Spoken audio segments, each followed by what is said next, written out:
c'est Olivier et Laureline. Bienvenue sur Tabibito, notre podcast qui vous fait voyager au Japon. Ici, nous vous emmenons à la découverte du pays du soleil levant et de sa culture à travers nos expériences de voyage. Tabibito, c'est aussi un podcast qui va à la rencontre de ceux qui y ont vécu ou qui s'y sont expatriés. Alors, partons maintenant ensemble à la découverte du pays du soleil levant.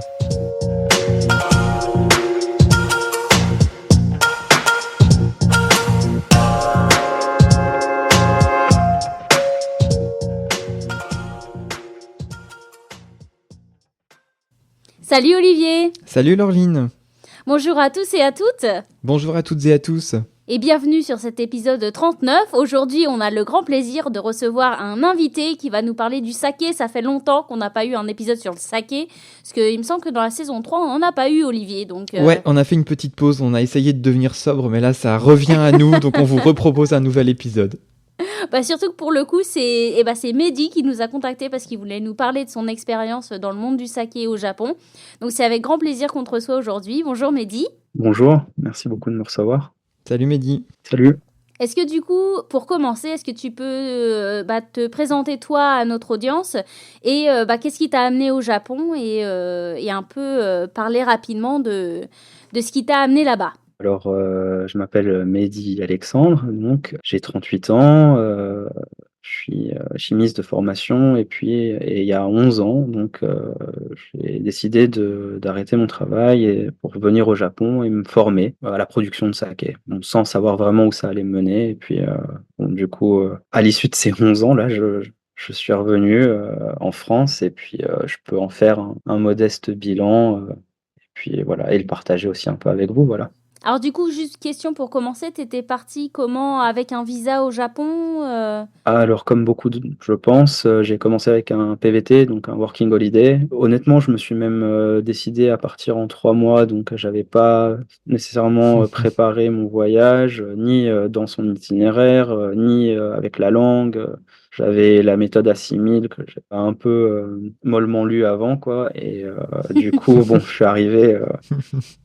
arrivé sans même une réserve. Comme quoi ça n'empêche pas, Non, ça non, n'empêche pas de rester 11 ans. ça empêche pas, ça empêche pas. Ça durcit un peu le parcours, du moins au départ, quoi. Mais ouais, non, c'est un pays qui est très accueillant, qui est très aussi encadrant, mais dans le bon sens, hein.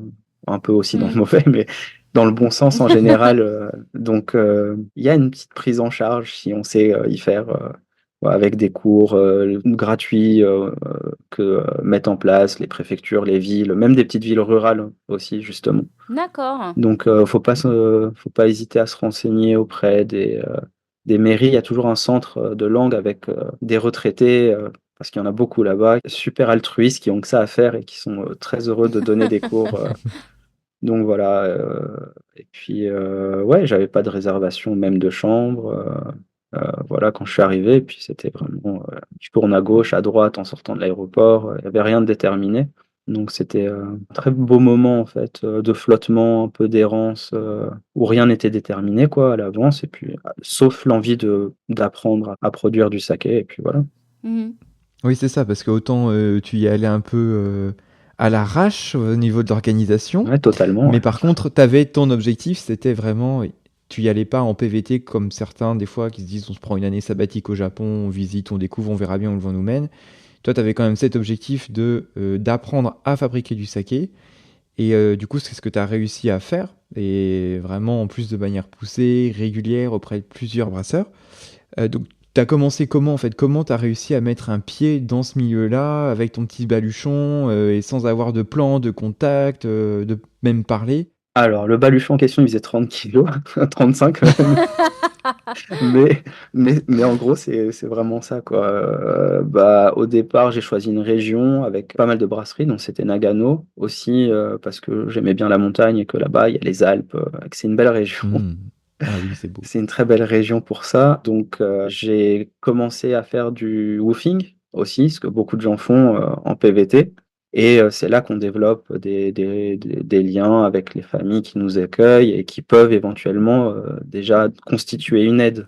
Et je faisais pas mal de pain à l'époque aussi, parce que j'aimais bien la fermentation. Et du coup, en faisant du pain aux agriculteurs qui m'hébergeaient et qui faisaient aussi du riz déjà, du coup, et qui aimaient bien l'alcool, parce que le soir, c'était tous les soirs, quoi, en fait. Bah, du coup, ils m'ont parlé d'une petite boulangerie qui était spécialisée dans le levain, et juste à côté, il y avait cette brasserie de saké. Et on est allé taper à leur porte. Ils ont refusé évidemment au départ, en trouvant que c'était bizarre comme démarche. Et puis ensuite, on a tourné sur les autres brasseries du coin, qui ont toutes aussi refusé, jusqu'à ce que par miracle, les autres se disent, tiens, bon, où est-ce qu'il en est finalement, et que on leur réponde que tout le monde avait refusé. Et donc, bon, finalement, ils ont dit, allez, Mm. pourquoi pas. Et d'abord, ils étaient en sous-effectif total, donc ça les arrangeait un petit peu quand même, mais ils n'étaient pas Mm. très sûrs. Il y a 11 ans, maintenant, il y a de plus en plus d'étrangers qui en font du saké, ça devient presque Hmm. commun, mais comme c'est un métier un petit peu rude parfois, selon les brasseries et leur mode de fonctionnement, on peut arriver à des situations complexes, surtout si on se connaît pas, il y a une barrière Mm. de la langue, tout ça. Donc j'étais pas payé évidemment, mais dans l'entente, enfin, je comptais même payer pour mon logement, et à la fin finalement, ils m'ont logé, ils me nourrissaient en partie, et puis j'ai passé, ouais, 6 mois avec eux, et c'est devenu un peu comme une famille où je m'occupais aussi de leurs enfants en même temps, quoi. Ah, chouette. Et du coup, t'as appris sur le tas ou comment tu faisais en fait? Ouais, alors Pour la langue, pardon. pour la Pour la langue, langue. oui. Alors à Ouais. partir du moment où on est là sur place, faut rattraper un peu tout ce qu'on n'a pas fait avant, parce que en réalité, c'est mieux de préparer une telle démarche à l'avance, parce que ça permet aussi d'être payé, par exemple, ça permet d'avoir des fonctions qui sont autres que celles aussi du brassage, et qui sont pour la brasserie aussi très importantes, ou en tout cas fondamentales dans leur économie. Donc c'est bien de parler. Donc là, j'ai rattrapé mon retard, et puis après, le temps d'un apprentissage, il n'est pas compressible à l'infini. Donc ça m'a pris 2 ans et demi sur place, moyennant beaucoup d'efforts pour être au niveau, pour ceux qui connaissent un peu, pour être un N3, N2, on va dire. Donc un D'accord. niveau, je sais pas ce que ça représente par rapport à la fac, mais peut-être ouais, licence, master, quoi, entre Ouais. les deux. Ouais, moi, quand j'ai fait ma licence en japonais, le N2, c'était à la fin de la licence qu'on le D'accord, passait. voilà. D'accord. Donc après, donc ça c'est ton début et après, en fait, t'as changé de région. Voilà, aussi parce que en réalité, il n'y a pas de visa pour être brasseur. Donc, on doit avoir au sein des brasseries des fonctions aussi de communication, de relais avec des distributeurs, hein, étrangers. Il faut avoir une valeur ajoutée par rapport aux Japonais. Donc, Mm. et puis, donc, du coup, il faut que ce soit des brasseries qui ont une activité d'export, et qui sont un peu plus grandes aussi, parce que là on était trois, Oui. avec des fois les enfants qui venaient nous aider. C'était chouette, hein, de se prendre des ordres par un gamin de 6 ans et tout, mais qui volait tous les bonbons et les gâteaux de la salle de repos. Mais du coup, ouais, je les ai quittés pour aller dans une brasserie un peu plus grande, où là, j'ai reçu mon premier salaire aussi, donc à Shimane, donc vraiment dans le sud, enfin plus au sud, sur la côte ouest. C'est aussi une très belle région, vraiment, que je recommande, parce qu'elle est très préservée. Pour le coup, il y a la mer de Chine qui est aussi très belle. Enfin, Shimane, donc Matsue, qui est la ville principale de cette préfecture-là, enfin, a aussi une très belle histoire. Donc ouais, deuxième brasserie, plus volumineuse. Du coup, là, on découvre aussi plus la hiérarchie dans une brasserie, le fait que bah, on prend son bain le dernier, dans la même baignoire, D'accord. en bois, qui est dans la brasserie et qui est remplie avec l'eau de la cuve de nettoyage, en fait, où il y a de l'eau bouillante dedans. Et donc, en fait, on dilue cette eau bouillante Ouais. avec de l'eau froide. Et ça, c'est en plein hiver. Il y a des températures même négatives parfois dans la brasserie. Et on passe le dernier. Donc voilà, enfin, c'est l'eau, de toute façon, elle s'est refroidie en plus. Hmm. Ouh, elle est un peu moins propre. Voilà, enfin, il faut préparer la soupe miso, préparer le thé systématiquement pour les anciens, et puis il faut qu'elle soit fumante au moment où eux, ils descendent le matin à 6 heures. Donc faut venir un petit peu avant, faut bien calculer son coût, quoi. Coucher le dernier, lever le premier. Ouais, enfin souvent oui, parce qu'après il faut nettoyer la salle de bain, enfin qui est en fait juste une sorte de une sauna vétuste dans la brasserie entre les cuves, quoi. Donc c'était, D'accord. Ah ouais, c'est authentique, hein. ouais, ouais, là c'était, ben, tout quoi, les affaires séchées avec les chauffages, à gaz, dans la Hmm. salle de repos en fait, au-dessus de notre tête, enfin Donc là, t'as brassé ouais, aussi. ouais, et j'étais à chaque fois brasseur, donc du coup, j'ai réussi pour le côté administratif. Je le dis, au Japon, c'est un pays qui reste assez plein de possibilités, donc faut pas hésiter.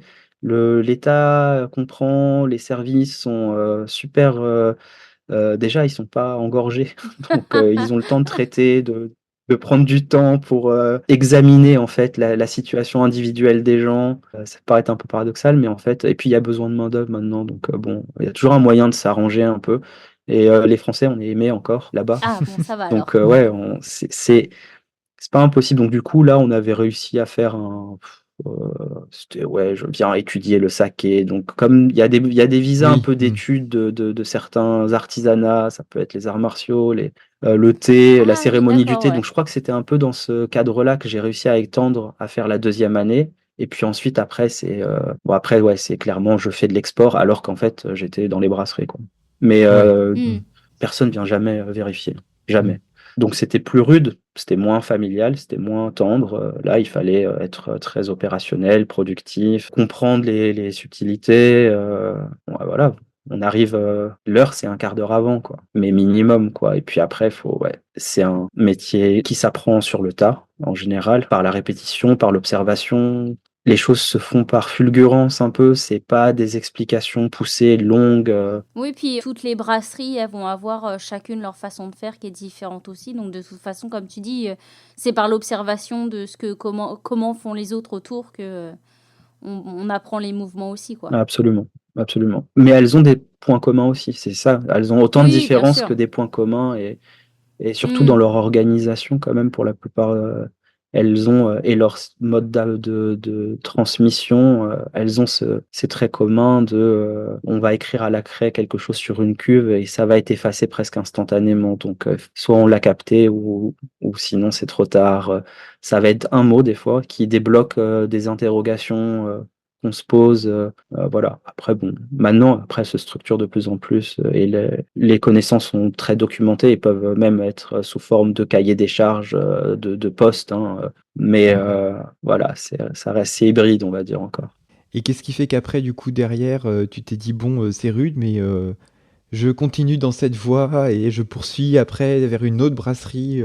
Ah, parce qu'en fait, il faut du temps pour apprendre, que c'est intéressant. Les premières années sont vraiment très, je dirais, très enrichissantes, très denses en termes de connaissances, même pas que du saké, mais d'expériences humaines aussi. Donc, on est Mm. avide, et puis surtout que ça vient au compte-gouttes aussi. Donc, ça laisse dans un état pas de frustration, mais en tout cas de demande, d'attente permanente, quoi. Parce que, en fait, avant de pouvoir déchiffrer vraiment ce qui se passe, avant de Mm. comprendre et après d'être aussi, aux manettes un peu, d'être responsable de Hmm. poste, tout ça, ça prend un peu de temps donc et bah, la 2e brasserie, j'en suis parti parce que ça allait très, très bien en fait, mais que paradoxalement, ça a coincé avec 2 employés, parce qu'après c'est ça D'accord. aussi, hein, le saké, tout le monde n'est pas forcément, aussi enthousiaste, Mm. Mm. heu dans les brasseries, que pour certaines personnes, c'est juste un travail qui peut être même alimentaire, mais qui,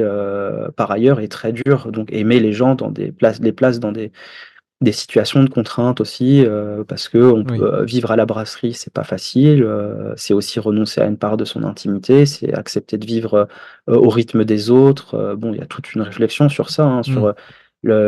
la pertinence de mettre en place ce genre de système, de vie en commun, comme étant une forme un élément qui régule l'ego aussi. Donc, Mm. j'ai discuté avec un grand maître brasseur qui est à la tête de l'association des maîtres brasseurs et qui m'avait parlé de ça, qui lui était, issu de l'université de Waseda et qui d'ailleurs avait été longtemps en poste à Hiroshima, dans la ville de Takehara, là où je suis allé après, du coup. Enfin, j'étais à Saijo, mais D'accord. voilà. Donc lui, il avait toute une philosophie sur mmh, en fait, l'annulation de l'ego qui est assez partagée au Japon. Mais donc voilà, c'est pas facile mais moi ça me plaisait parce que j'avais l'avantage d'être aussi nouveau dans le monde du saké, Mm. dans cet univers et donc forcément moi je disais oui à tout, hein. Donc et pour d'autres, c'est plus compliqué après un grand nombre d'années. Hmm. Donc voilà, ça s'est mal passé. Je suis monté très vite et en même temps, après, j'ai préféré partir parce qu'il y avait trop de tensions. Et donc je suis arrivé à Hiroshima, cette fameuse ville de Saijo à l'est de la ville d'Hiroshima, et qui est une ville qui était un des 3 grands centres de production qu'il est jusque-là, hein, jusqu'à présent, de saké Mm. au Japon et qui se caractérise par l'existence d'une rue où se sont concentrées 9 brasseries, puis 8 et actuellement 7, et qui est très accessible à partir d'Hiroshima. Donc tout le monde peut y aller moyennant 45 minutes et je crois 400 yens en fait. Et du Ah coup, ouais, easy. ouais, c'est très facile. Il y a pas de changement et il y a beaucoup de trains et du coup, à la descente du train, il faut marcher 5 minutes pour se retrouver dans cette petite zone et cette rue en fait où se succèdent les brasseries et on voit de loin ces grandes cheminées et tout qui sont plus utilisées, mais qui permettaient l'évacuation de la vapeur avant des cuiseurs à riz. C'est une ville en altitude qui a un climat parfait pour le saké parce qu'elle est très fraîche et très sèche en hiver. Évidemment, dans la zone aussi, il y a des rizières et il y a une eau qui est extraordinaire aussi, bon, qui passe par là et c'est pour ça que toutes les brasseries se sont concentrées là-bas. Et donc, j'ai atterri là-bas. Je dirais, même si en ce moment on essaye de mettre en lumière les différentes zones de production du saké et de les rétrécir au point d'établir des spécificités régionales, voire même des terroirs du saké.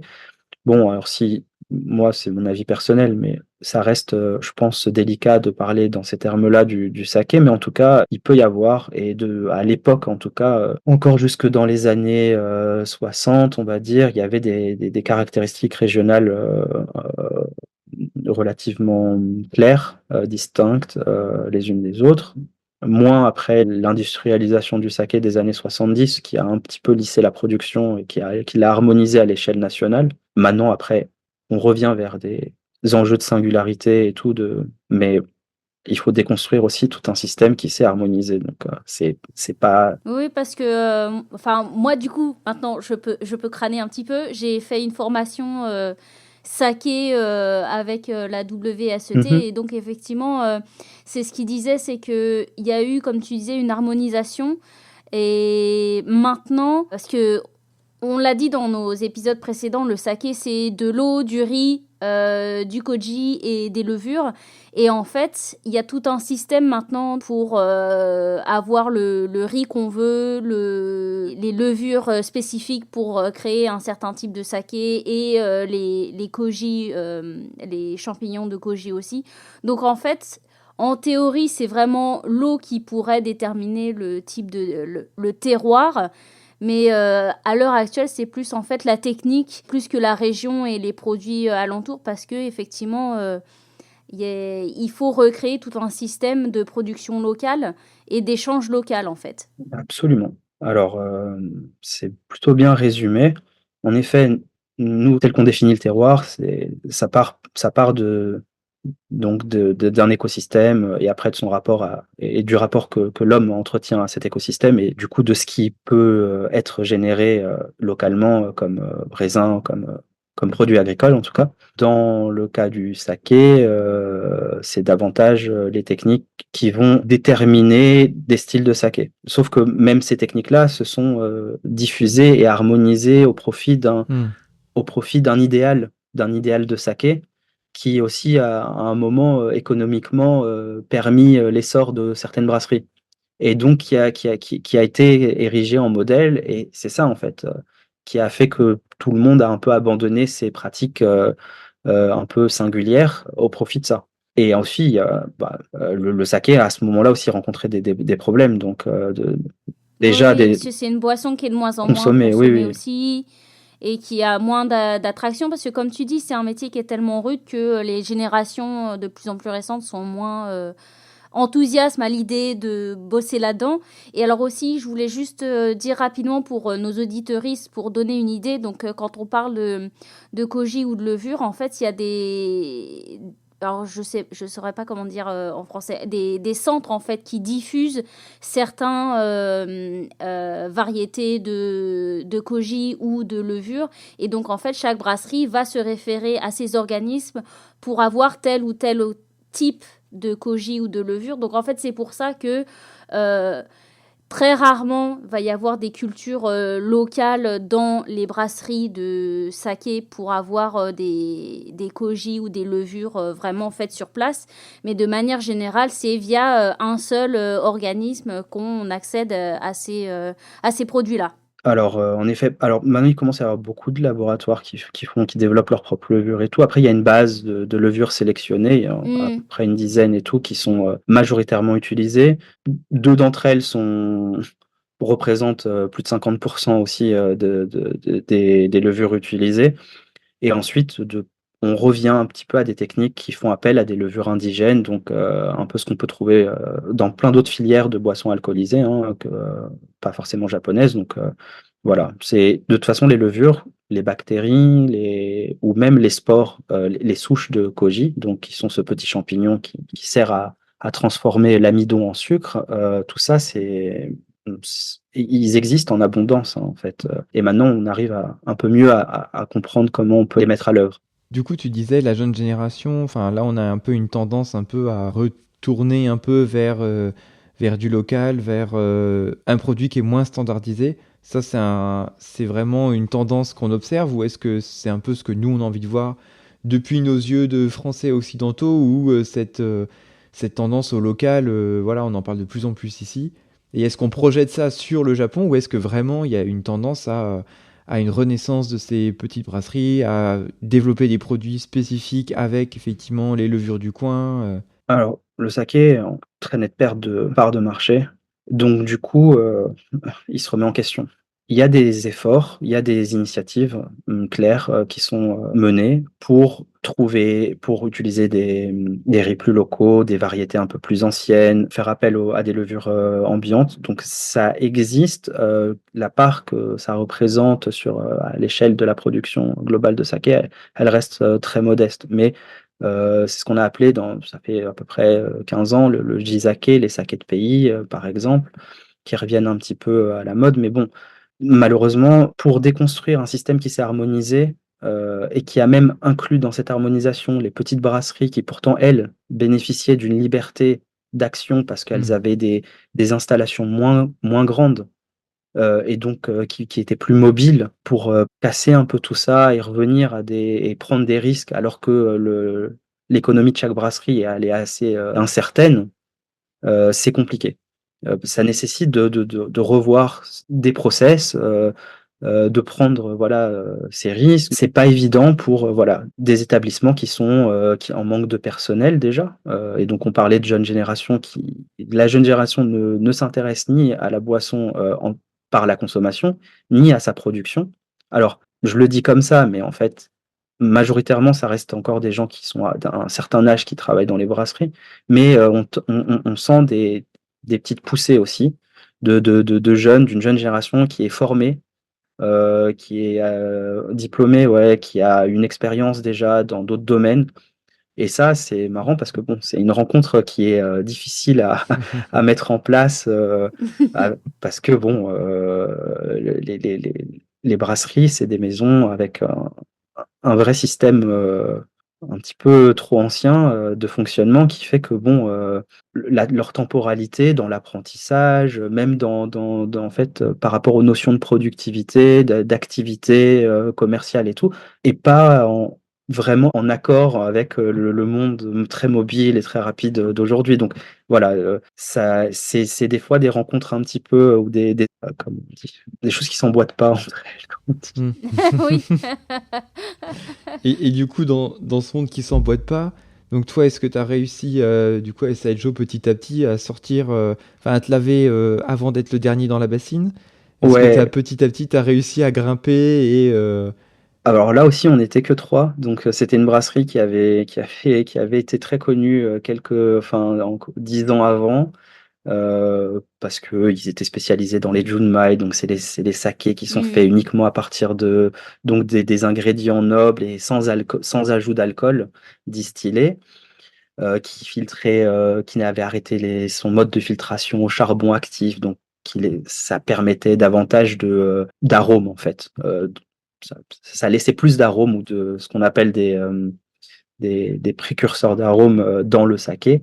Donc c'était des sakés plutôt riches, un peu et robustes, mais qui finalement, bah voilà, avait fait le choix de l'industrialisation et de la massification de sa production, et du coup avait fait une deuxième brasserie à côté très moderne, et bah voilà, paf, dans les Hmm. années 80, alors que ça, déjà, on était sur une courbe, phase descendante de la courbe, et donc on était voilà, 3 à gérer enfin, un outil de production fait pour faire vraiment énormément de saké, mais on continuait des opérations totalement manuelles. Et puis donc ouais, j'étais là très rapidement, j'ai été le second du maître brasseur. C'était Mm. très formateur, très dur, mais très formateur aussi. Bon, ça m'a permis aussi de bien visiter la région. Donc là, oui, de toute façon, on était dans le cadre d'une entreprise un peu avec des pratiques plus communes. Voilà, on avait nos cartes, on pointait. Je veux dire, j'habitais dans un vieux dortoir qui avait servi d'abord à des infirmières et puis après à tous les brasseurs qui vivaient sur place. Et donc, il y avait encore des petites plaques de bois avec leur nom et tout, mais j'étais seul et ça faisait 3 étages. Après, il y avait un prêtre aussi de l'université d'Hiroshima qui Ah, avait développé son propre courant et qui me réveillait tous les matins en soufflant dans un coquillage et tout. Euh, oui, était drôle, et en fait, on était deux à partager, voilà, enfin, on était deux à partager toute une sorte d'un immeuble, quoi, en fait, très vétuste aussi. Donc, on sentait aussi, voilà, que c'était l'après. ouais. Euh, Mm. et Oui, tu vois que tu es aux portes d'un monde qui est en c'est train de ouais, s'écrouler, mais qui tombe pas complètement, qui cherche à se renouveler, mais qui sait pas trop comment faire, et qui a à la fois ses habitudes, ce carcan, mais qui voit bien quand même qu'il doit évoluer et qui sait pas trop, parce que ce que tu disais finalement, c'est t'as les impératifs économiques qu'il faut que tu arrives quand même à vendre pour pas mourir, mais tu vois bien que c'est plus trop la tendance, donc il faut que tu arrives à lancer de nouveaux produits, mais t'as pas les bras, t'as pas les ressources. Et effectivement, ouais, ça doit être assez dingue d'être au milieu de tout ça, quoi. ouais, ouais, ouais, parce que finalement, tout le monde est un petit peu en train de tâtonner, en train d'essayer. Pour leur compte, les brasseries, et ça les délaisse d'un poids quand même assez important. C'est qu'elles sont souvent pas. C'est des familles qui les possèdent et qui ont énormément d'autres choses à côté. C'est souvent des propriétaires fonciers aussi par ailleurs. Et donc, leurs revenus ne proviennent pas des brasseries. À la limite, les brasseries D'accord. ne dégagent pas de bénéfices, et c'est plus un enjeu de perpétuer ce qui faisait à un Hmm. moment la fierté aussi de la famille, le nom, et aussi qui est quand même un bel artisanat qu'ils veulent maintenir. Voilà, on est plus dans ces enjeux-là que des enjeux purement économiques, parce que bon, il y en a, ils ont vraiment abandonné la rentabilité, quoi, la notion de rentabilité. Mm. D'accord, ça je savais pas du tout, Mais, tiens. mais, mais par ailleurs, justement, c'est ça aussi qui fait que ça les motive moins. En tout cas, ça les met moins dans une situation Oui, parce que t'as pas la pression voilà, financière, finalement, c'est assez beau aussi de d'impératif se dire financier. Ouais, que tu acceptes en fait de perpétuer ce lien familial, enfin ce qui a été construit. Tu sais très bien enfin, qu'ils en vivront pas, mais que par contre il y a des ressources ailleurs qui permettent de le faire. c'est ça. Et voilà, donc, dans une vision très occidentale, je pense qu'on pourrait très bien dire ça dégage plus de fric, ciao, tant pis pour le grand-papy qui a monté ça avec arrière grand-papy, quoi. Absolument. Donc bon, ils sont dégagés de l'impératif économique, enfin pas totalement non plus, mais c'est une source de moins grande pression en tout cas. Mais bon, alors du coup là-bas c'était quand même, on avait des horaires plus simples aussi. Je vivais à la brasserie, mais j'avais un jour par semaine, parce que il y a des endroits où vous pouvez travailler 3 mois sans un jour aussi de congé, Mm. hein. Je veux dire c'est aussi un lieu de zone très grise par rapport au droit du travail, mais Mhm. qui est aussi pardonné, hein, par, tout le système parce que ça représente quand même aussi une part de l'image du pays, de sa grandeur, de ce qui ça fait rayonner et on compte sur le saké pour, participer au rayonnement et à l'attractivité du Japon. Donc c'est un des outils maintenant, au service d'une politique, voilà, touristique et tout et du Mmh. coup, bon, on pardonne beaucoup de choses au saké, mais après, voilà, ça se structure de plus en plus. Maintenant, il y a des syndicats et tout, mais c'est ces dernières années, hein, que ça a commencé et tout, et puis, il y a des brasseries maintenant qui se normalisent totalement par rapport au droit du travail, parce qu'elles ont plus de moyens, elles sont plus grandes, elles ont réussi leur, conversion un peu industrielle, mais elles font peut-être pas les produits les plus intéressants aussi, mais bon, voilà. Alors, si on reprend ton histoire de baluchon, là, tu posé à Saijo cette fois-ci, et tu nous disais tout à l'heure que c'était une région que tu avais beaucoup aimée. C'est vrai que pendant que tu parlais, je regardais deux, trois photos des bâtiments de briques blancs avec toutes les petits croisillons noirs, enfin typiques des entrepôts japonais. C'est vraiment super, super beau. Et en plus, c'est facilement accessible depuis Hiroshima. Du coup, c'est clair que ça fait vraiment envie. Et qu'est-ce que tu pourrais nous recommander pour les gens qui aimeraient un peu explorer davantage? Alors déjà, j'imagine que les visites de brasserie sont possibles. Et puis surtout derrière, bah, qu'est-ce qu'on peut faire sur une ou deux journées? Parce que beaucoup de gens vont à Hiroshima, à Miyajima, et finalement, bah, tu peux facilement faire un jour de plus dans le coin, quoi. Alors, absolument. Donc, déjà, on peut largement consacrer donc, une demi-journée aux visites de brasserie, aux dégustations. Vu que c'est un site quand même qui accueille beaucoup de public, même japonais, ils sont plutôt, bien organisés. Toutes n'ont pas un staff, qui parle forcément anglais, mais en tout cas, il y a des moyens qui sont mis en œuvre pour l'accueil du public. Donc c'est intéressant. Alors, elles ouvrent pas toutes leurs portes, celle où j'ai travaillé, si. Donc ça dépend de l'époque de l'année où on y vient. Des fois, l'activité peut être trop intense pour qu'ils ouvrent leurs portes, ou ils ouvrent la brasserie, mais déjà, rien que les lieux d'accueil, les entrées, les endroits où on peut déguster du saké valent le coup. Elles ont souvent aussi, elles servent l'eau qu'elles utilisent pour le brassage, où il y a des petites fontaines qui sont comme ça en accès libre et il faut pas, hésiter à goûter l'eau, qui est magnifique. Donc voilà, ça, une demi-journée, ça donne un bel aperçu. On peut s'y prendre un peu à l'avance, on peut voir avec des agences de tourisme, avec des guides locaux, mais il y a moyen si on s'y prend un peu à l'avance de passer la porte d'une brasserie et de pouvoir avoir accès aux brasseurs, et au personnel et tout. Le mieux, c'est bien sûr en période de brassage, quoi. Du coup, je complète ce que tu dis parce qu'en fait, pendant que tu parles, je me suis connecté là sur Internet. Donc, on vous mettra le lien dans le descriptif comme d'habitude. Mais il y a carrément un site français sur la ville de Saijo et toutes les brasseries. Et donc, en fait, il y a plein d'infos utiles, les emplacements, des renseignements, les liens vers les brasseries. Donc, je pense que même, enfin, si vous voulez organiser votre petite demi-journée, il y a plein de ressources en français et ça, c'est plutôt chouette. Donc il y a moyen sûrement de voilà, d'aller sur le site et de trouver tout ce que vous voulez pour trouver les brasseries ouvertes sur le moment de votre séjour. Absolument. Et alors il y a des petites, spécialités aussi locales, ce qu'on appelle le bishunave. Alors c'est une soupe, c'est un bouillon et c'est à base de tripes. Alors on aime ou pas, mais en tout cas, c'est un peu après il y a les huîtres aussi, les fameuses huîtres d'Hiroshima et tout, parce qu'il y a la mer justement intérieure à côté.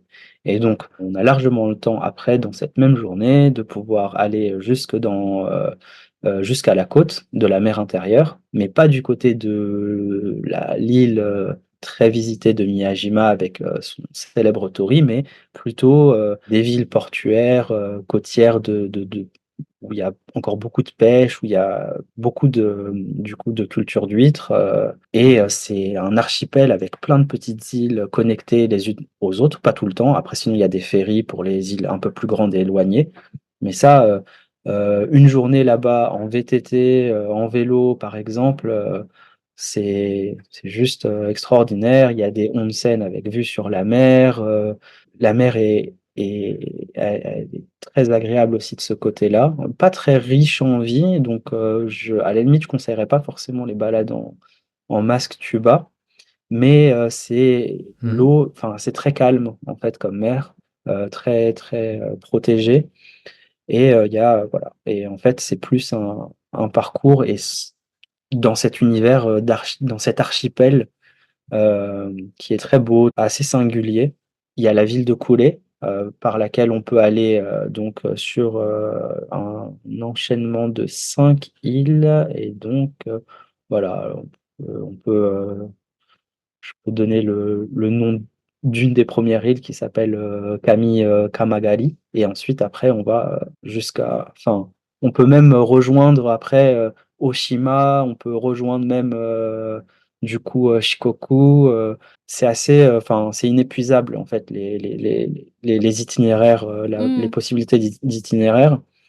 Une fois par hasard, hein, j'étais tombé, on était allé avec, des amis, de ce côté-là et puis on était tombé sur un petit festival, où en fait, des hommes portent, sur l'épaule des chars ou comme des autels avec, une personne dedans et en fait, à un certain moment, il faut que enfin, ils font tout tomber comme ça, ils jettent tout comme ça, c'est un peu dangereux mais et puis c'est un peu le jeu, donc tout le monde est très éméché et puis, cette fin d'un des archipels en fait, à cet endroit précis-là, vraiment les il y avait encore beaucoup de maisons traditionnelles qui étaient louées, pas cher du tout, pour une durée d'1 à 3 ans à des artisans en fait.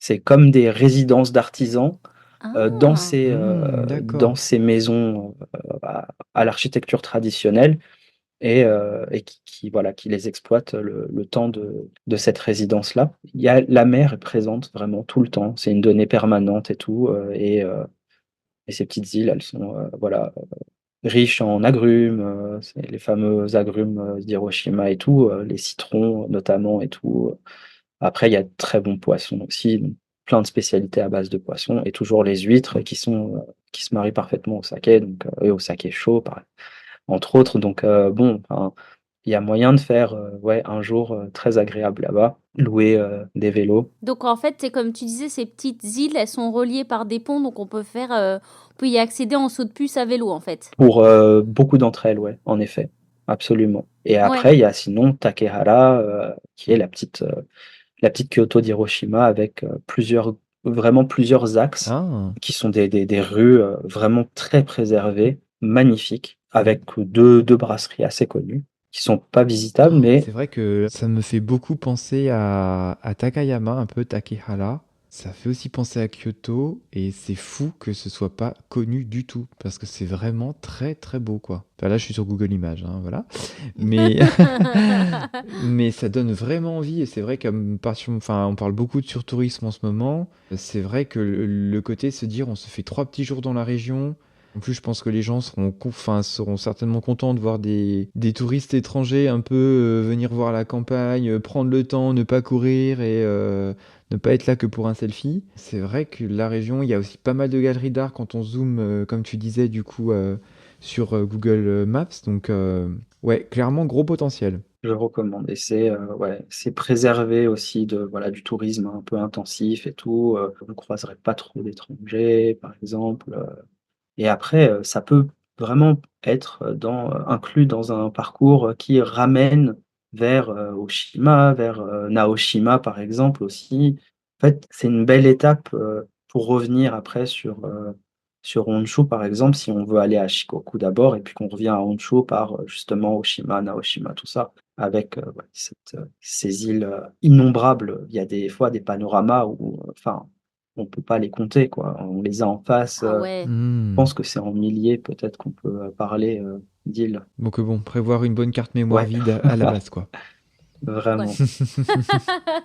Et puis c'est vrai que c'est aussi un bon plan si vous avez aimé notre épisode avec Thomas sur son parcours à vélo. C'est vrai qu'au niveau infrastructure, comme tu le disais, c'est des petites distances, c'est bien équipé, c'est aussi facile à organiser. Et donc ça peut aussi faire moins peur si on veut tenter une journée en vélo au Japon. Et puis on en prend tout de suite plein les yeux, comme tu disais, avec les îles, les ponts, la mer. On n'est pas obligé de s'avaler 50 km de bitume avant de trouver Absolument l'expérience sympa, quoi. et il y a plein de campings aussi, qui ont des espaces, sur des plages. moi, je conseillerais encore plus qu'un jour ou 2, quoi. Mais après, je sais que le temps est précieux, mais voilà, c'est une belle expérience, vraiment. Et ben ça donne envie d'aller voir ça et surtout de Mmh. s'arrêter aussi à Saijo pour un peu goûter tous ces sakés. Et pour faire une réserve pour le voyage à Ouais. vélo, le trip à vélo. À consommer avec modération quand même. Absolument, Oui, bien absolument. sûr. Voilà. Alors, parce que moi, j'aimerais beaucoup que tu nous parles un peu de la saisonnalité du saké. Donc, tu disais que tu avais bossé dans des rizières. Si tu pouvais aussi nous parler un peu de ce que c'est que d'être brasseur dans une brasserie à saké. Juste avant, est-ce que tu peux juste conclure un peu sur ton parcours? Parce que Saijo, c'était pas la dernière région où tu as travaillé. Non, en effet, là, on est à 4 ans. À la fin de Saijo, ça fait 4 ans que je suis au Japon. Et du coup, il reste après encore 7 ans. Donc, et c'est là aussi que je suis rentré dans une phase encore plus professionnelle du métier. Donc, je suis rentré dans une brasserie après assez renommée, après avec une vision qu'on peut tout à fait questionner quand même aussi en termes de parce qu'ils axent énormément leur travail sur la question du terroir justement. Et c'est pour y avoir travaillé, pour avoir un peu justement éprouvé un peu ça. J'en reviens avec une idée que c'est le riz, certes, il y a des grandes différences entre les variétés. Toutes les variétés de riz peuvent pas se faire sur l'ensemble du territoire, mais ça c'est en train de quand même devenir faux parce que une des variétés qui revient souvent, qu'on appelle le Yamada Nishiki, finalement maintenant, ou le Omachi, qui sont quand même des variétés de riz à saké assez utilisées. Finalement, maintenant, même si leurs zones d'émergence ont été le centre du pays ou la préfecture d'Okayama qui est un petit peu en dessous. Maintenant, on en fait jusqu'à Fukushima, voire même jusqu'à Hokkaido, en fait, pour le Yamada Nishiki, il y a des essais en cours, quoi. Donc, en réalité, les travaux de sélection génétique et de sélection des variétés sont assez poussés. Et les modes culturels du riz font que quand même la terre au Japon devient de plus en plus finalement harmonisée. Les qualités de terre, ce qui la Mm. compose, ça, mais là, je me base sur des données agronomiques. Hein. C'est des études qu'on faisait nous, c'est de la recherche qu'on faisait dans les brasseries, c'est aussi avec des chercheurs que j'ai mené ça, c'est ce travail aussi. C'est des analyses vraiment poussées donc qui me permettent de dire ça. D'où le fait que je questionnais aussi la notion de terroir vraiment. Certes, Oui. le temps, le climat n'est pas partout pareil. Il y a des influences de courants marins, de courants de vent qui viennent de terre et tout. Mais clairement, pour un cycle, pour les variétés japonaises, on peut quasiment toutes les cultiver sur une plage de 5 mois. Et donc, maintenant, au Hokkaido aussi, on a des températures suffisantes sur 5 mois pour pouvoir faire atteindre ce qu'on appelle un pourcentage de levée qui soit très satisfaisant. Mm. Quand on dit un pourcentage de levée, c'est par rapport au nombre de plants qu'on a plantés, en fait, qu'on a repiqués, combien ont levé et ont atteint après la maturité. Donc oui, alors après, j'ai passé 4 ans donc, dans cette brasserie qui était à Nagoya. Donc là, j'étais en ville, vraiment dans une grande ville du Japon. Et pour ceux qui se posent la question de l'eau, en fait, on allait la chercher tous les jours à 2h30. Ça restait la préfecture Ah ouais. d'Aichi, mais il fallait que chaque jour, une fois à 2 fois en période de brassage, en saison de brassage, quelqu'un aille avec un camion, une petite citerne, récupérer l'eau d'une source. Donc bon, c'est Ah ouais. et ça faisait 5 heures aller-retour, sans compter le remplissage de la citerne qui se faisait à la main, qui se faisait à l'aide de petits seaux, quoi, hein, de seaux de 18 litres, quoi. Ouah. Ah oui, c'était pas branché sur un tuyau, quoi. Non, non, non, c'était pas pompé, c'était pas branché à un tuyau, c'était simplement des bouches qui sortent de la montagne, des sortes de, j'ai oublié comment on dit, pas des drains, mais Oui, ça a été un minimum canalisé, mais ça reste la petite source qui coule du flanc de la montagne et absolument, avec un hôtel, et puis surtout, on n'est pas les seuls. Je veux dire, toutes les personnes du coin viennent aussi, donc des fois, faut Mm. faire la queue. Waouh, c'est un truc de ouf. Excusez-moi les gars, je me suis levé à 4h du mat, j'ai besoin de mes 2 litres d'eau là, donc ce serait bien de me laisser passer, je suis preneur. Exactement, bah ouais, peut pas, nous, on pouvait pas aussi utiliser tout l'espace. Ah, Donc c'est voilà. Et énorme. puis il y a pas de réseau. Et puis dès qu'il fait froid, en fait, vu qu'on brasse essentiellement en hiver, bon, dès qu'il fait froid, bah, il y a du verglas. Et il y avait, il y avait un petit crash par mois, quoi. Enfin, on a tous vécu un Ah petit ouais, crash, oh quoi. Mais là c'est là. pas non plus. Malgré les chaînes et tout, hein, enfin, je veux dire. Donc voilà, cette brasserie, bon, fait un saké de grande qualité, hein. C'est pour ceux qui connaissent un peu, ça Hmm. s'appelle Kamoshi Bitoku Eiji. Bon, c'est ils ont maintenant développé, ils ont même bah du coup ils ont un domaine viticole bah, en Bourgogne, à Moret-Saint-Denis. Oui, Voilà, j'ai oui, oui. participé donc, Ah. aussi à sa mise en place. C'était drôle le fait que au bout d'un moment on me ramène en France pour finalement me dire allez va faire du vin alors que j'étais venu pour le saké. Mais c'était très enrichissant. Enfin, je suis resté 8 mois, donc ça a fait une pause aussi avec le Japon. Je suis resté 8 mois pour qu'on mette tout ça en place. Et d'une certaine manière, avoir redécouvert aussi bah, un aspect de l'artisanat français, du savoir-faire français, ça m'a aussi finalement nourri pour pouvoir revenir au Japon avec d'autres influences, avec aussi l'exemple d'une rigueur qui vient pas du Japon, mais qui est tout à fait, enfin, mais qui est incroyable, Mm. quoi. Je veux dire, la France, dans son savoir-faire, elle est tout aussi unique que le Japon. Et la combinaison de ces influences aussi, ça a peut-être un peu fait ce que je suis devenu. Mais donc voilà, je suis resté ouais, dans cette brasserie pendant 4 ans, 4 ans et demi. Ça a été Là, j'ai aussi beaucoup participé aux opérations d'export, à la relation avec les pays. Donc, pour quelqu'un qui voudrait pas faire du saké, c'est se quinter le dos, avoir les mains dans l'eau froide Mm. tôt le matin pendant des heures. Ça peut être aussi une option de carrière intéressante, pleine d'enjeux, de défis. Alors après, il faut accepter le travail enfin, on fait du marketing, du contenu, de ce que vous voulez, de l'import, de l'export, enfin, mais on le fait dans le cadre d'une brasserie. Donc avec les règles quand même, à la base, les règles d'une vie d'artisan. Donc c'est là aussi Hmm. que se trouvent les incompatibilités des fois, les problèmes de temps aussi, de temporalité, parce que la temporalité d'une activité commerciale et celle d'une activité artisanale sont pas les mêmes. Donc ça donne lieu à plein de petites frictions qui sont très intéressantes, hein, à dénouer, à déjouer, à analyser. Mais donc je faisais ça. Donc clairement, je finissais à minuit, 2 heures du matin, et je recommençais à 6 heures. D'accord. Donc voilà. Là-bas, c'était aussi la façon de travailler était assez traditionnelle. Donc c'était aussi on vivait en communauté, on Hmm. dormait à 6 dans la même chambre, donc sur des futons. Alors depuis, ils sont un petit peu restructurés en termes de schéma de travail et tout. Mais voilà, ça a été ça aussi. C'est-à-dire que il y avait beaucoup de jeunes à, à ce moment-là, ce qui était bien, ça donnait du souffle aussi un peu. Beaucoup de jeunes, le patron avait un côté un peu dynamique, il adorait la France. Donc Mm. bon, Mm. enfin, c'était une autre atmosphère. Et à la fin, voilà, donc j'ai quitté cette brasserie pour aller à la fin, pendant presque 3 ans, chez Telada Ronke, qui est un peu la brasserie dans la préfecture de Chiba, donc pas loin, à 2 heures et demie de Tokyo, qu'on peut visiter Hmm. si on force un peu, il n'y a aucun problème, c'est comme des gens, ils sont très ouverts. Et là, bon, Hmm. encore une autre approche où là, déjà, on n'utilisait qu'un riz biologique. Tous les micro-organismes aussi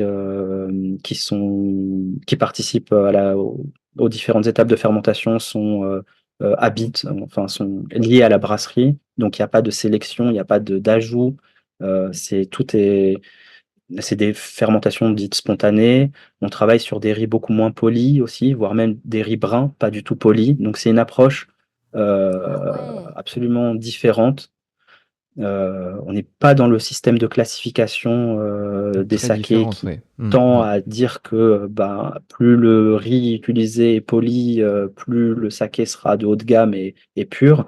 Là, c'est un peu le mouvement inverse. Les gens rentrent comme ils sont. D'ailleurs, les visiteurs, on ne fait pas laver les mains aux gens, se laver les mains aux gens. On leur met pas un chapeau sur la tête ou on leur demande pas de mettre une blouse.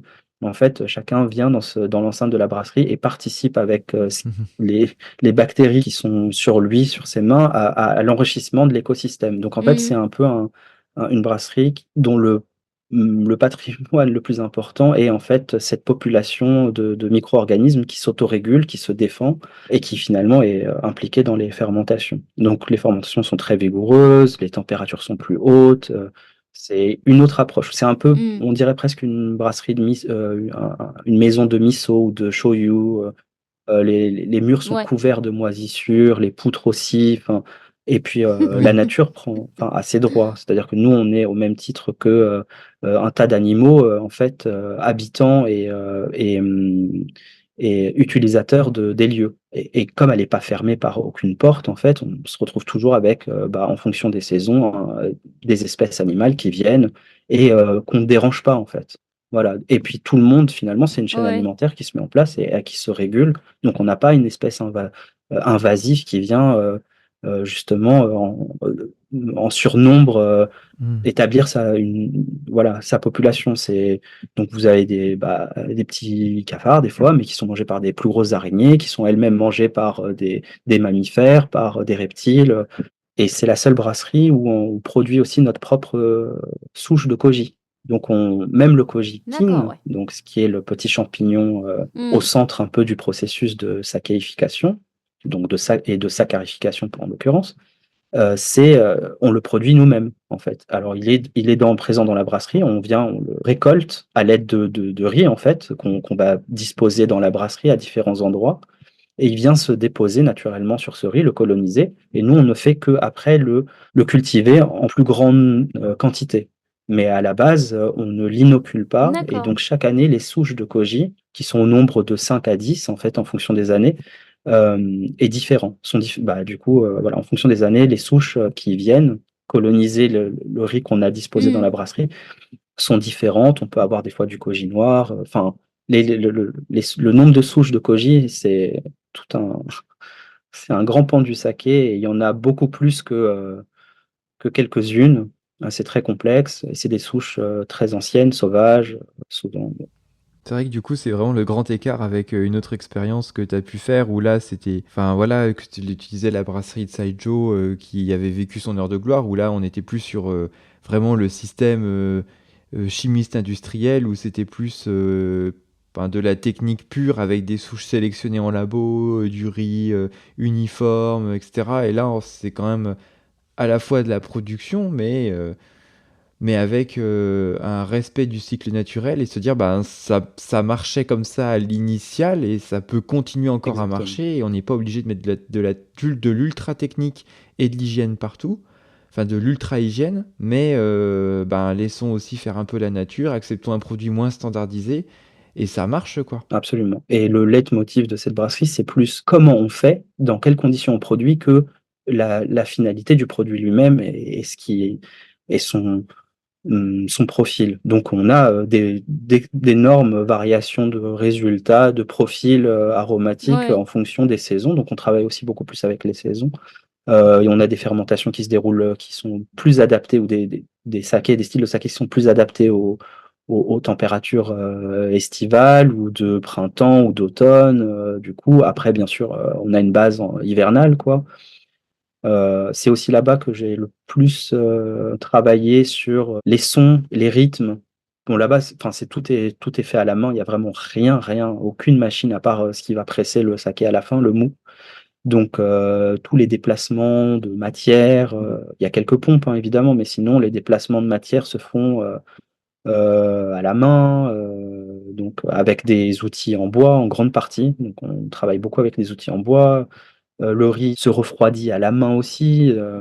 Et en fait, ça donne lieu à presque des petites cérémonies mis bout à bout les unes aux autres avec leur son, vraiment leur sonorité. Donc on va dire yop, sap, yop, sap. On communique comme ça. Ou alors on va chanter aussi. Ah, c'est impressionnant parce que moi, de la façon dont j'ai toujours vu, enfin, à travers les livres et tout ce que j'ai pu apprendre, que Bah, justement, quand on parlait que le saké devait être standardisé, qu'il doit remplir des critères, en fait, il y a forcément toute cette obsession autour de pouvoir répliquer le même saké d'une année à l'autre. Et donc, tout est dans la brasserie, on est passé du bois à l'inox parce que c'est plus facile à nettoyer. Et donc, il y a toujours cette étape de nettoyage et d'hygiène pour conserver les souches de koji et de levure, en fait, qu'elles soient les plus pures et qu'elles soient pas justement mixées avec des Mhm. éléments environnementaux, en fait. Donc, moi, je trouve cette approche complètement fascinante et ça me donne envie d'aller voir, tu vois. Ouais, puis en plus de ça, j'ai l'impression, enfin, à t'écouter, enfin, on a presque l'impression que finalement que l'effort, tu l'acceptes, mais ça devient pas le critère principal quand tu te lèves. C'est finalement faire partie d'un rythme, d'une chaîne. Et comme tu le disais, il y a ces sons, il y a apprendre à écouter, enfin, écouter le koji, je sais pas si on peut dire ça comme ça, mais en tout cas, mieux ressentir ce qu'on fait aussi pour créer un produit. Et c'est revenir à l'essence même de l'artisanat, quoi. Absolument. Il y a une phase contemplative, il y a une moins grande, il y a une forme de lâcher prise par rapport à un désir de maîtrise totale et oui, une acceptation de la variabilité des résultats qu'on peut obtenir, mais au profit de beaucoup de liberté et d'un bien-être en fait, parce que travailler selon des normes trop strictes, c'est aussi un petit peu, c'est lourd en fait, c'est lourd Hmm. psychologiquement et tout, des fois, d'être dans la réplique parfaite d'un geste, mais bon, enfin, qui est pris dans un ensemble finalement de tant d'étapes que ça devient presque superflu aussi, mais surtout que, enfin, là, je dirais que le beau geste chez Terada Honke, il est au même niveau que les conditions dans lesquelles on va travailler et on se décentre un peu. L'homme et son rôle se décentrent par rapport à une vision ou en tout cas un ensemble un peu plus grand et qui repose sur un équilibre vraiment naturel. C'est la nature qui est parfaite. Nous, on est là, notre geste, Hmm. certes, il a une certaine technicité, mais on la place pas hiérarchiquement plus haut que en fait, la perfection et l'équilibre déjà naturel qui préexiste avant nous, enfin, avant ce geste-là. Donc, c'était relative, enfin, c'était très, très enrichissant de terminer avec Terada. Après, bon, c'est dur, hein. C'est une tonne de riz qu'il faut transporter chaque matin, et c'est une personne seule qui le fait. Les autres doivent.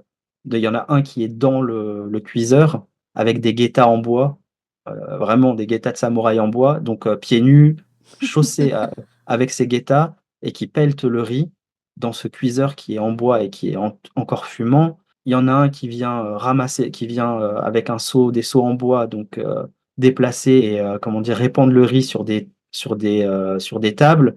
Et puis les autres qui plongent leurs mains nues dans ce riz qui fait 80 degrés, quoi. Enfin, au départ, on a des larmes qui coulent. La communion avec la nature, c'est plus tard. C'est plus tard, ouais. Et puis, faut la chercher. C'est un Oui, peu. tu ressens pas la magie du geste tout de suite, quoi. C'est ton ascension vers le nirvana. Au début, voilà, t'es plus terre à terre et tu manges, quoi. Ouais, tu manges bien. Enfin, vraiment, il faut être. C'est presque de la méditation, quoi. Si tu fais pas de la méditation, t'as les mains enfin, les doigts qui flambent, quoi. Voilà. Après, c'est deux aspects, mais.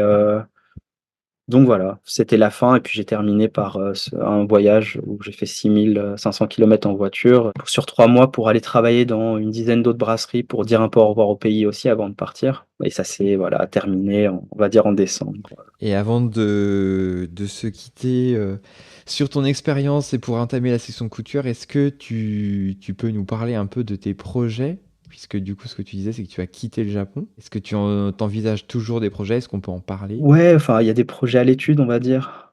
Après, c'est toujours la même chose là, j'ai des choix à faire. Hmm. C'est un petit peu, il y a beaucoup de choses à prendre en compte. Évidemment que enfin, une production en France est envisagée. Oui. Hein, de saké.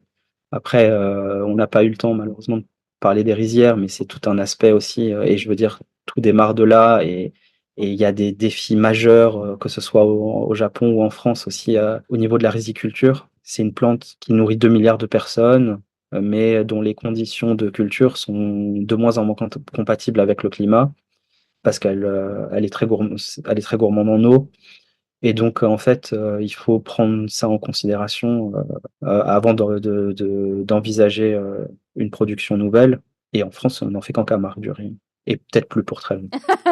Donc ouais, il y a des petits, enfin, il y a des projets à l'étude. Bah écoute, le mieux c'est qu'on te suive sur ton compte Instagram, on remettra tout ça dans le descriptif. Je suis pas très actif en ce moment. Là, j'ai laissé de côté, mais ça reprendra, ça va reprendre. Mais pour l'instant, je fais une pause. Donc, il y a ce qu'il y a dessus, là, un parcours, mais ça fait quelque temps que c'est terminé.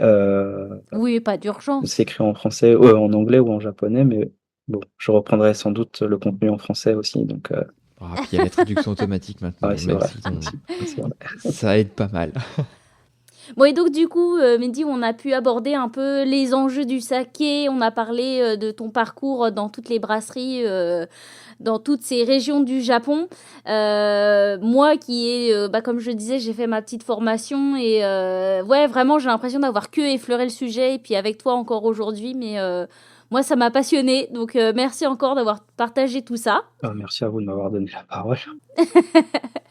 Et puis bah sur ce, on va peut-être passer à notre section coup de cœur. Et comme c'est devenu la tradition sur Tabibito, c'est à toi qu'on va laisser de lancer cette section en criant, meumement, chantant, parlant, jingle. Eh ben, jingle!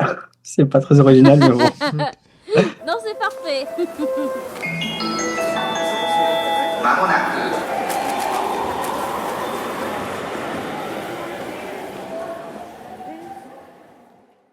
Et alors du coup, Mehdi, qu'est-ce que tu voudrais partager à nos auditeuristes pour qu'ils puissent découvrir un peu plus du Japon depuis chez eux? Alors, depuis chez eux, j'ai sélectionné 2 choses. Donc d'abord, malheureusement, on n'a pas eu trop le temps d'en parler, c'est du riz, mais c'est un petit traité d'agriculture, sauvage, donc qui a été écrit par, Masanobu Fukuoka et qui a inspiré énormément en fait, d'agronomes et d'agriculteurs, dans le monde entier, qui a eu un impact très fort sur, voilà, sur ce milieu-là, sur ce monde-là. Et en fait, il se lit très facilement parce que c'est plutôt les observations d'un ancien, scientifique, qui s'est reconverti, voilà, en paysan et oui, c'est ses observations un peu amoureux sur la nature. D'accord. Avec, aussi, plein de questions, de problématiques, sur, pourquoi un modèle d'agriculture plus, soutenable n'arrive pas à se mettre en place. Mais, il Mhm. est, plein de passion et un petit peu de colère aussi qu'il exprime très bien. C'est très agréable à lire et il a vraiment été pionnier de choses, magnifiques. Ça s'appelle «La révolution d'un seul brin de paille», donc le titre est parlant et je trouve très poétique et c'est quelqu'un dont j'ai essayé de m'inspirer aussi, au Japon, donc voilà, notamment pour un peu la riziculture. Oui. Donc Ouais, on sent que ça fait quoi ta dernière expérience sur la manière un peu de voilà, avoir une autre philosophie, une autre approche de la nature, essayer de se poser des questions par rapport au monde actuel, quoi. voilà, pour ça et puis après, peut-être quelque chose d'un peu plus encore plus accessible, c'est à la suite de ce film-là aussi que je me suis posé la question aussi d'aller au Japon ou pas, même si finalement ça a pas été très, enfin ça a été en trame de fond, ça existait en trame de fond, mais c'est le film de Kurosawa, Dersu Uzala, donc c'est pas un de ses plus connus, mais c'est aussi, très orienté, sur, bah, les enjeux de l'environnement, mais c'est pas direct, hein, c'est vraiment, pas directement comme ça, exprimé. Mais ça raconte l'histoire d'un trappeur en Sibérie et d'un cartographe, russe, en fait, qui se rencontrent et voilà, qui se nouent d'amitié, et qui parviennent justement à communiquer alors qu'au départ tous les différencient, et c'est plein d'humanité, c'est très, très, très, très beau. Vraiment, les images sont fabuleuses, le rythme est fabuleux, ça se passe pas au Japon, mais c'est fait par un Japonais et avec sa patte, quoi. Avec la sensibilité qu'on a l'air de retrouver dans le bouquin que tu nous recommandes aussi avant. Oui, peut-être qu'il y a des choses, il y a sans doute des ponts, des liens entre les 2. Ouais. Et bien sur ce, je pense qu'on a conclu cet épisode. Merci encore Mehdi d'être venu sur Tabibito, d'avoir partagé ton expérience. On espère que cet épisode sur le saké, et de manière totalement différente de ce qu'on a pu vous proposer jusqu'à présent, vous aide à mieux découvrir cet univers. Et bien sûr, avec tous ces coups de cœur, on va pouvoir profiter de nos soirées aussi en imaginant le Japon de manière différente.